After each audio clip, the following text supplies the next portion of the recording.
Je suis élue Oui. et que normalement, enfin je veux dire sur un sujet aussi central qui a tellement fait débat, moi sur France Info par exemple j'ai été invitée une seule fois en 2 ans, alors que la question palestinienne elle est couverte très régulièrement.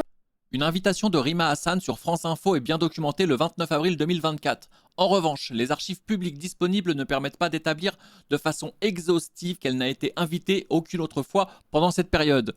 L'Arcom recense les temps de parole, mais pas le nombre d'invitations. Nous ne pouvons donc pas confirmer précisément qu'il n'y en a eu qu'une seule. L'affirmation est indéterminée. Je vais le réitérer ici. La règle, c'est que dans un contexte d'occupation, de colonisation, une population, qui plus est dans un contexte là de lutte pour le droit à l'autodétermination, une population a parfaitement le droit de s'organiser et d'avoir recours à la lutte armée. Ça, c'est la règle. Rima Hassan s'appuie bien sur des textes internationaux. L'Assemblée générale de l'ONU a explicitement reconnu la légitimité de la lutte contre une occupation étrangère, y compris par la lutte armée. Et le droit des Palestiniens à l'autodétermination est reconnu. Mais cette résolution ne crée pas à elle seule un droit contraignant et incontesté à recourir à la force.